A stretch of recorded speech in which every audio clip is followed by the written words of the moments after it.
आदर आदाब अभिनंदन आभार नमस्कार। मैं शुभम कुमार स्वागत करता हूं सभी का शुभम शिक्षा कॉम्पिटिटिव के इस यूट्यूब चैनल पे। गाइज कैसे आप सभी?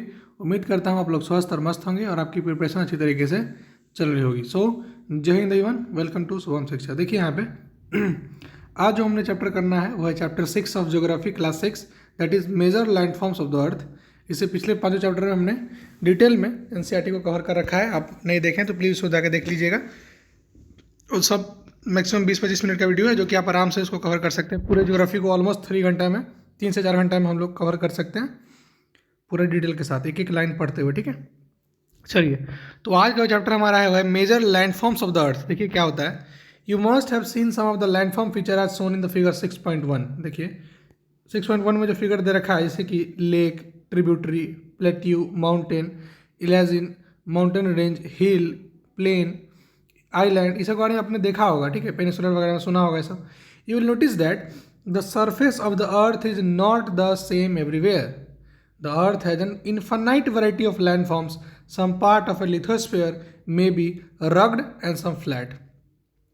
लिथोस्फीयर, बायोस्फीयर, एटमॉस्फेयर और हाइड्रोस्फीयर के बारे में हमने पिछले चैप्टर में पढ़ रखा है। आपने नहीं देखा तो आप उसे देख सकते हैं। ठीक है, मेजर लीव्स ऑफ द वाले में पढ़ रखा हमने। ठीक है, some parts of the lithosphere may be rugged and some are flat. These landforms are a result of two processes. You will be amazed to know that the ground you are standing on is slowly moving. Within the earth, a continuous movement is taking place. अर्थ के अंदर एक continuous movement taking place हो रहा है जिसमें हम लोग खड़े हैं जिस धरती पे वो मूव कर रहा है। The first or the internal process led to the upliftment of and sinking of our surface at several places. और यही जो इंटरनल प्रोसेस है कहीं कहीं धरती को ऊपर उठाने में और कहीं कहीं धरती को धंसाने में ये प्रोसेस काम कर रही है। जैसे देखिए a hill is a land surface that rise higher than a surrounding area. Hill उसको बोलते हैं जो सरफेस एरिया से कुछ ऊंचा हो गया हो।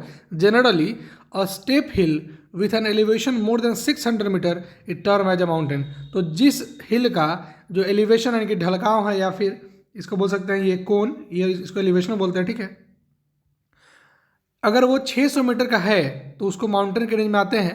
तो आप जानते हैं 8000 माउंटेन के रेंज में कौन कौन है आपका बारे में सब कुछ जानते हैं आप लोग। ठीक है, चलिए द सेकेंड और the external process of continuous wearing down and rebuilding of land surface the wearing away of the earth surface is called erosion. देखिए दूसरा होता है एक्सटर्नल प्रोसेस, एक होता है इंटरनल प्रोसेस जिसके कारण धरती का या तो हिल अप हो जाता है या डिप्रेस डाउन हो जाता है। एक होता है एक्सटर्नल प्रोसेस जिसके कारण क्या होता है या तो धरती का लेयर जो छिल जाता है या उस पर एक लेयर परत बैठ जाती है। जैसे कि देखिए जहाँ पे विंड बहता है ज़्यादा तो वहाँ पे क्या होता है रेत जो है उड़ क्या करके एक सरफेस को पूरा कवर कर लेती है। आपने देखा भी होगा। और 2-3 दिन अगर आप टेबल को खाली छोड़ दें तो उस पर देखते हैं कि एक धूल का परत जम जाती है। तो क्या है एक लैंड पर उसी तरह सोचिए कितना सारा परत जमते जमते जमते जमते एक एरिया क्या होगा ऊंचा हो गया होगा। और एक जगह ऐसा हुआ होगा कि धूल के कारण उड़ते उड़ते उड़ते उड़ते वहाँ का ज़मीन क्या हो गया होगा, धंस गया होगा। चूँकि वहाँ पे पूरा माटी क्या है या पूरा वहाँ की मिट्टी क्या है उसको इरोड कर दिया, लेकर गया या फिर पानी आकर उसको बहा कर ले गई।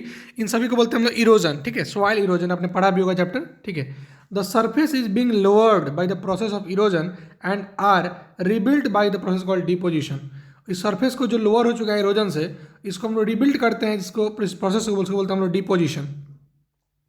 दीज टू प्रोसेस यानी कि एक्सटर्नल प्रोसेस और internal process are carried out by running water, ice and wind. ठीक है, देखिए सॉरी एक्सटर्नल इंटरनल नहीं, ये जो इरोजन और डिपोजन का काम है ना वो रनिंग वाटर करती है। या तो कहीं से मिट्टी पत्थर बहा के ले आती है उस गड्ढे को भर देती है या कहीं कहीं की मिट्टी को उठा करके कहीं और ले जाती है। ये सब काम रनिंग वाटर का है। ब्रॉडली बात करें तो we can group different landform depending on elevation and slope as mountain, plateau and plain. अगर हम लोग ब्रॉडली बात करें कि मोटे तौर पे बात करें मोटे तौर पे तो हमने 3 टाइप में बांट के रखा है लैंडफॉर्म को, एलिवेशन और स्लोप के आधार पे यानी कि ऊंचाई और ढलान के आधार पे, माउंटेन, प्लेट्यू और प्लेन। देखिए माउंटेन क्या होता है सबसे पहली बात, a mountain is a natural elevation of the earth surface. एक अर्थ सरफेस का नेचुरल एलिवेशन इसको माउंटेन बोलते हैं। The mountain may have a small summit and a broad base. ये लोग क्या होगा, स्मॉल क्या होगा, समिट यानी कि पीक जो होगा इसका बहुत पतला होगा और बेस जो होगा काफ़ी चौड़ा होगा। It is considerably higher than the surrounding area, और सराउंडिंग एरिया से काफ़ी ऊंचा होगा। Some mountain are even higher than the cloud. कुछ माउंटेन जो हैं बादल से भी ऊपर तक हैं। As you go higher the climate become cooler. जैसे जैसे आप ऊपर जाते रहेंगे क्लाइमेट कूल होता जाएगा, और बाई ईच डिग्री शायद कुछ 69 मीटर 70 मीटर पे 1 डिग्री का गिरावट आता है, शायद ऐसे कुछ डाटा है, ठीक है। और जब हम लोग पढ़ेंगे डिटेल में इसके बारे में, एटमॉस्फेयर के बारे में, तो हम लोग उसको डील करेंगे कि कितना सेंटीमीटर या कितना किलोमीटर ऊपर जाने पर कितना डिग्री टेम्परेचर का फॉल होता है, ठीक है। In some mountains there are permanently frozen rivers of ice, they are called glacier. कुछ माउंटेन पे रिवर का पानी जम चुका होता है, इसको बोलते हैं हम लोग glacier. And these are some mountain you can not see as they are under the sea. और कुछ ऐसे माउंटेन होते हैं जो कि सी समुद्र के अंदर भी होते हैं, जिसे हम लोग देख नहीं सकते हैं। Because of harsh climate less people live in this mountain area since the slope are steep, less land available for farming. देखिए चूंकि यहाँ पे लोग रहते नहीं, यहाँ पे कोई क्लाइमेट है नहीं, बहुत कम से कम आबादी रहते हैं माउंटेन की तरफ, इसलिए इसका जो ढलान होता है काफ़ी सटीक यानी होता है ना, कि जिस देखिए आप देखिए लग रहा है क्या, इस ढलान को देखिए, ढलान को देखिए कैसा है, पूरा स्टीप है, यानी कि पूरा चाकू की धार की तरह है, ठीक है। And less land is available farming, और यहाँ पे फार्मिंग करने के लिए भी लेस जगह, लेस ज़मीन होती है, उपजाऊ ज़मीन, जिसमें कि फार्मिंग किया जा सके, ठीक है। चलिए अब बात करते हैं माउंटेन्स में भी arrange in a line known as range. देखिए आपने सुना होगा Andes range, Alps range, Himalaya range, ठीक है। तो माउंटेन में भी arrange in a line known as range. Many mountain, Aravali range, many mountain system consist of a series of parallel range extending from over 100 kilometre. आप जानते हैं बहुत सारे ऐसे माउंटेन जिसका जो रेंज है वो 100 किलोमीटर से बराबर है। The Himalaya, the Alps and ends. आप जानते हैं हिमालय एशिया में है, एल्प्स यूरोप में है, और एंड्स कहाँ है, साउथ अमेरिका में है respectively. Mountain very in their height and shape, और माउंटेन क्या करता है, अपने हाइट और शेप से भी वेरी करता है। देखिए माउना किया हवाई में है, in the Pacific Ocean is a under sea mountain, it is higher than Mount Everest being 10,205 metre high. 10,205 metre high का एक माउंटेन है जो कि डीप सी पैसिफिक ओशन के अंदर है। माउना किया नाम है इसका, जो कि हमारे माउंट एवरेस्ट 8868 से भी बड़ा है, ठीक है। तो there are 3 types of mountain. Mountain में 3 टाइप का, एक है फोल्ड माउंटेन, एक है ब्लॉक माउंटेन, और एक है वोल्केनिक माउंटेन। तो समझिएगा इसके बारे में। The Himalaya mountain in the and the Alps are a young fold mountain. Himalaya और एल्प्स जो है वो एक फोल्ड माउंटेन है with rugged relief and high conical peak. इसका पीक कितना क्या है, हाई कोनिकल है, और इसका रिलीफ क्या है, रग्ड, मतलब कि पूरा खुरदुरा है। The Aravalli range in India is one of the oldest fold mountain system in the world. Aravalli range जो इंडिया का है सबसे पुराना फोल्ड माउंटेन सिस्टम है वर्ल्ड का, विश्व का। The range has considerably worn down due to the process of erosion. चूंकि इरोजन होता है, मिट्टी का कट जाना होता है, माउंटेन का ढह जाना होता है, यानी कि भूस्खलन होता है। The range has considerably worn down, तो घट जाता है। The Appalachians in the North America and the Ural in Russia have rounded feature and low elevation. Sorry, Appalachians and North America में जो है, और जो उराल है रसिया में, उन लोग का क्या है, राउंड फीचर है, और उसका एलिवेशन क्या है, कम है, लो एलिवेशन है। They are very old fold mountain, और ये बहुत बड़े ओल्ड फोल्ड, बहुत पुराने ओल्ड फोल्ड माउंटेन है, ठीक है। अब बात करते हैं ब्लैक माउंटेन के बारे में, सॉरी ब्लॉक माउंटेन के बारे में। Block mountains are created when large area are broken and displace vertically. जब बहुत सारे लार्ज एरिया वर्टिकली गिर जाते हैं तो वहाँ एक एरिया क्या होता है, काफ़ी सपाट सा एरिया होता है, जिस एरिया को बोलते हैं हम लोग block mountain. The uplifted block are term as horst and the lowered block are called graben. तो ऊपर के बोलते हैं हम लोग होस्ट, और नीचे को बोलते हैं हम लोग गार्बन। आप देख सकते हैं ऐसा होता है। The Rhine valley and the वसगस mountain in Europe are example of such mountain. वसगस और राइन वैली जो यूरोप का है वो क्या है, एक ब्लॉक माउंटेन है। लोकेट देम ऑन वर्ल्ड, आप जानते हैं कैसे लोकेट करना है, कहाँ पे। Volcanic mountain are form due to volcanic activity, ठीक है। Kilimanjaro in Africa and Fujiyama in Japan are the example of such mountain, ठीक है। किलीमंजराओ एंड फुजियामा जो कि एक अफ्रीका में, एक जापान में है, एक क्या है, वोल्केनिक एक्टिविटी से बना हुआ माउंटेन, इसलिए नाम क्या है इसका, वोल्केनिक माउंटेन है। Mountains are very useful. The mountains are a storehouse of water. Many rivers have their source in the glacier in the mountain. Reservoirs are made and the water is harnessed for the use of people. Water from the mountain is also used for irrigation and generation of hydroelectricity.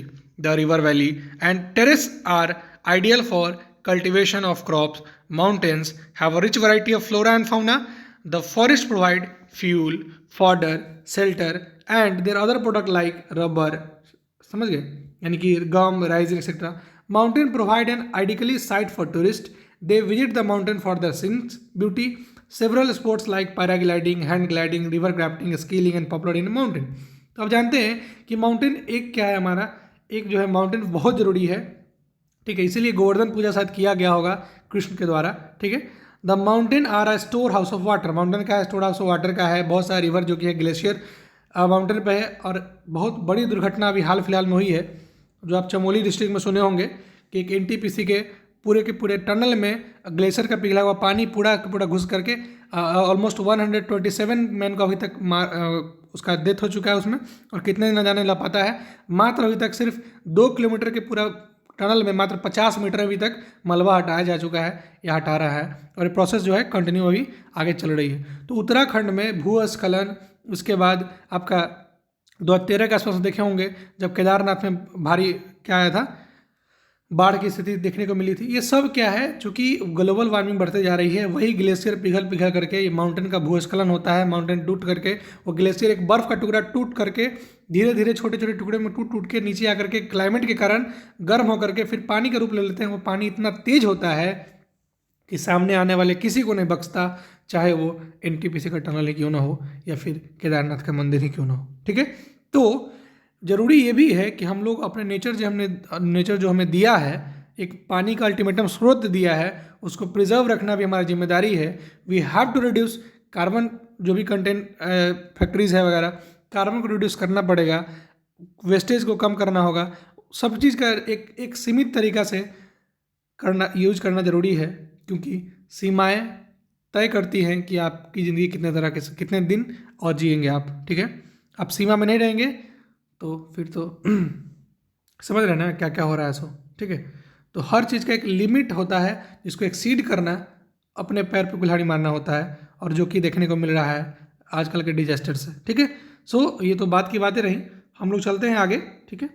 चलिए यहाँ पे अब बात करते हैं हम लोग plateau के बारे में। देखिएगा, हमने माउंटेन देख लिया, अब देखते हैं प्लेट्यूज़ क्या होता है। देखिए, plateau is a elevated flat land. देखिए यहाँ पे ये कॉनिकल नहीं होता है, माउंटेन क्या होता है समझिएगा, माउंटेन कॉनिकल होता है, और प्लेट्यू क्या होता है, एलिवेटेड तो होता है लेकिन ऊंचा होता है, ठीक है।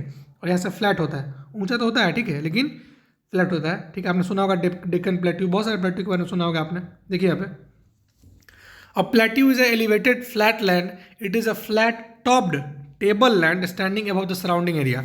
अ plateau may have one or more side with steep slopes, ठीक है। The height of plateau often varies from few hundred meter to several thousand meter, जैसे कि प्लेट्यू लाइक माउंटेन में भी यंग रोल, जैसे देखिए Deccan plateau in India is one of the oldest plateau, ठीक है।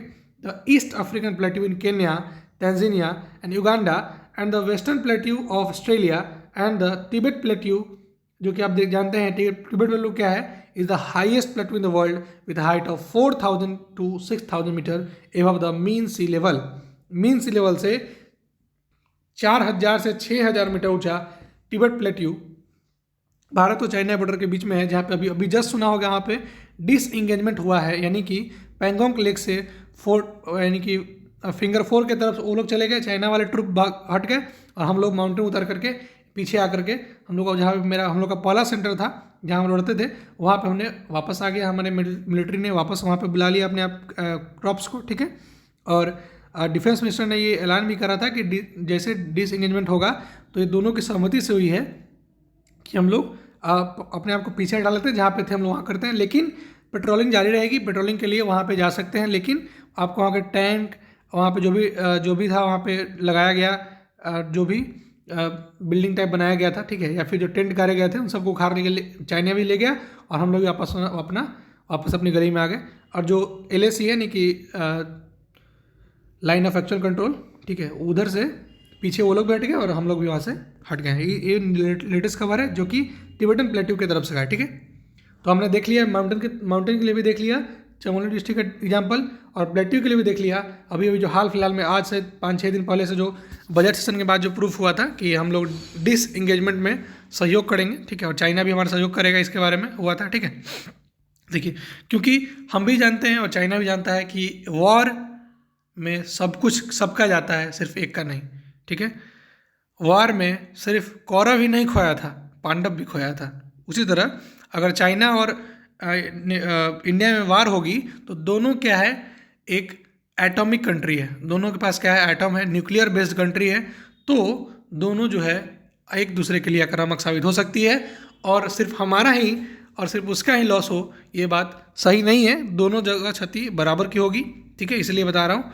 इसलिए सॉरी, मैं क्या बताऊँगा इसलिए डिफेंस मिनिस्टर ने सोचा, और जो वरिष्ठ नेता हैं वो सोच रहे हैं कि जितना ज़्यादा हो सके वार को टाला जा सके, क्योंकि लड़ने का बहुत सारा वजह हो सकता है लेकिन माफ़ करने का बहुत कम वजह होता है, ठीक है। चलिए, plateaus are very useful because, वैसे माफ़ क्या करूँ, आज भी तो गलवान में 4 आदमी मरे हैं, ठीक है। Plateaus are very useful because they are rich in mineral deposit. Plateaus होता है बहुत यूजफुल होता है because they are rich in mineral deposit. As a result many of the mining area in the world are located in the plateau area, ठीक है। The African plateau is a famous for gold and diamond mining. In India huge reservoir for iron, coal and manganese are found इन छोटा Nagpur plateau, ठीक है। In a plateau area, there may be several waterfall as a river fall from great height. In India, the Hundru Fall in the Chotanagpur Plateau on the river Sabarnekha and the Jog Fall in Karnataka are example of such waterfall. The lava plateau are rich in black soil that are fertile and good for cultivation. Many plateau have scenic spot and are of great attraction of to tourists. ठीक है, चलिए अब बात करते हैं plane. तो देखिए, जो भी माउंटेन प्लेट्यू या फिर हमारा जो माउंटेन है वो टूरिस्ट के लिए अच्छा है, फॉर्डर, क्रॉप्स, उसके बाद सब कुछ के लिए अच्छा है, एलिवेशन है, तो हमें वार में भी मदद मिलता है। तिब्बत का चूँकि इतना हाइट है, तो चूँकि हमारा वहाँ पे क्या है, हमारा आर्मी बेस कैंप है उतना ऊपर, तो चाइना को 4000 फीट का ऊंचाई आकर के हम पे अटैक करना होगा। उसके एयरफोर्स को, उसके जो भी इक्विपमेंट लेकर के जो उड़ेंगे, जो हवाई जहाज या फिर जो भी एयर फाइटर प्लेन सब, उनको उतना हेवी लोड लेकर के 4000 फीट ऊपर आना होगा पहले, उसके बाद हमारे इंडिया में प्रवेश कर सकते हैं वो। तो उनके लिए काफ़ी मुश्किल पैदा कर रखा है हमारे भगवान के दिया हुआ वो नेचुरल गिफ्ट, जो कि इंडिया को उस साइड से सेफ कर रहा है, क्योंकि हम लोग पहले से 4000 के हाइट पर हैं और उसे 4000 के हाइट पर आना पड़ेगा, तो हम लोग के लिए आसान है 4000 से 6000 पे जाना, और उसके लिए 0 से 6000 पे आना बहुत मुश्किल हो जाता है। किसके लिए? चाइना के लिए। अब बात करते हैं प्लेन्स के बारे में। देखिए क्या है प्लेन्स, तो plain are large stretch of a flat land.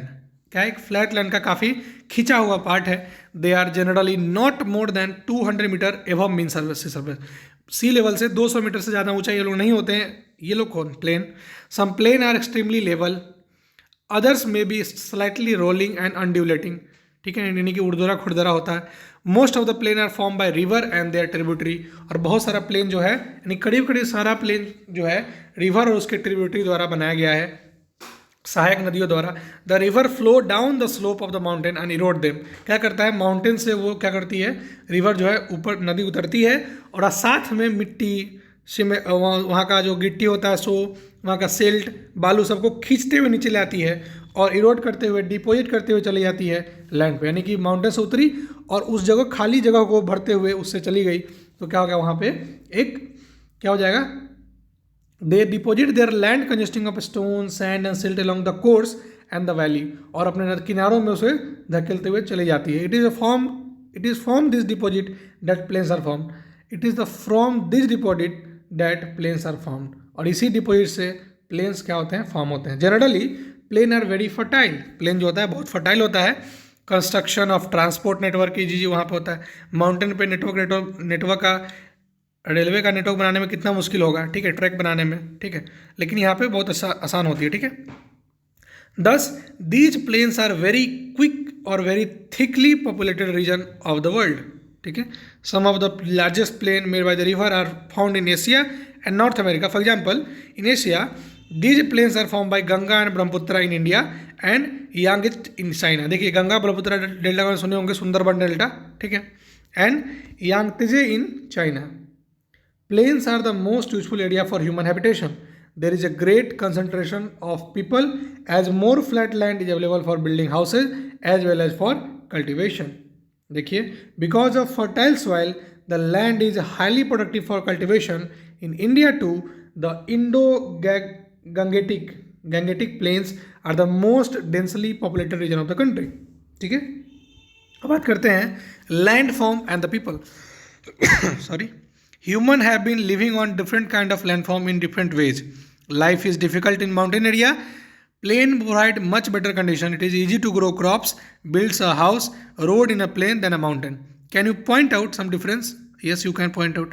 Sometimes natural calamities such as earthquake, volcanic eruption, storms and flood causes widespread destruction. Huge loss of life and property take place. आपने just देखा है Chamunda district का, वहाँ पे by creative awareness about such evidences or instances, we may lower the risk.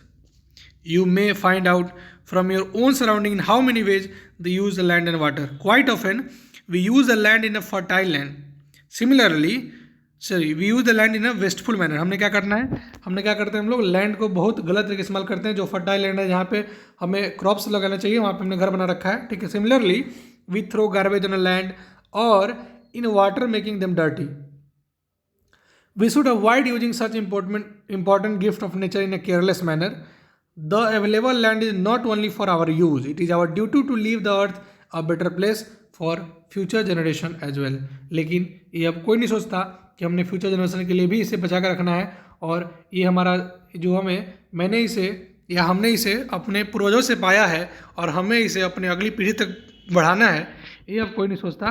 Because सब लोग अपने में लगे हैं.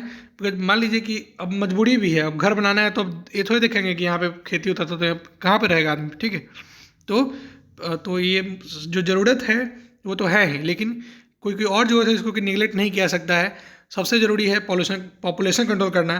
पॉपुलेशन कंट्रोल होगा देन पॉल्यूशन कंट्रोल होगा. तो मेरे ख्याल से सबका एक बोले ना लिमिट एक्सीड होना सबसे खराब बात होती है. हर चीज़ की एक लिमिट होनी चाहिए. बिकॉज अर्थ की भी एक कैपेसिटी है. ठीक है. मान लीजिए कि अगर ग्राउंड वाटर लेवल अभी 0.04 था और 0.04 है भी, तो वो तो खत्म होगा ना जी. वो थोड़ी ना रिप्लेनिश होने वाला है. रिप्लेनिश कैसे होगा? जितना ज़मीन पहले खाली था उसमें बारिश होता था तो वो उसको रिप्लेनिश करता था सॉइल उसको पिप करके. लेकिन अब तो जगह जगह क्या हो रहा है, प्लास्टर होता जा रहा है, रोड पूरा मेटल रोड होता जा रहा है. ठीक है. वहाँ पे अलकतरा लगाया जा रहा है, सब जगह पे नाला नाली बना दिया गया है. तो कहीं भी सॉइल को रिप्लेनिश होने के लिए, वाटर को पिप करने के लिए जगह ही नहीं है. ठीक है. तो वाटर परसिपिटेट कैसे करेगा धरती में? और जब वाटर जो है धरती में परसिपिटेट नहीं करेगा तो वह ग्राउंड लेवल राइज होने की सवाल ही कहाँ उठती है. ठीक है. तो पानी पीने में भी दिक्कत, खाना खाने में भी दिक्कत, क्योंकि खाना ही नहीं रहेगा. ज़मीन सब में घर बन जाएंगे, फैक्ट्री बन जाएंगी, फिर पेड़ पौधे कहाँ लगेंगे. ठीक है. तो समस्याएं जो हैं ये बहुत विचारणीय समस्या है जिसको कि इतने आसानी से खत्म नहीं किया सकता है. It need a deep concern of each and everything. ठीक है. Deep concern for each and everything. Water, air, sanitation, health, education, each and everything जो कि नेसेसरी है, जिसपे कि कमांड रखना और कमांड करना जरूरी है. सो उम्मीद करता हूँ आप लोगों को समझ में आया होगा चैप्टर. और अगर आपको समझ में आया, अगर अच्छा भी लगा, then please like it also and do me a favour by subscribing it. And thank you so much for watching. And if you have a time for me, so please just give me 1 second to share my videos also. And thank you so much. Keep learning, and you can also follow me on different platforms such as YouTube by Shubham Shiksha and Shubham Shiksha 2.1 and Shubham Shiksha Competitive. On Facebook it is Shubham Kumar Pandey. WhatsApp number is provided here 7488654738, and you can also join me on Telegram. The link is provided below. Thank you so much. Thank you for watching. मिलते हैं हम अगले video में. तब तक bye bye. Take care and keep reading, keep learning. Thank you so much.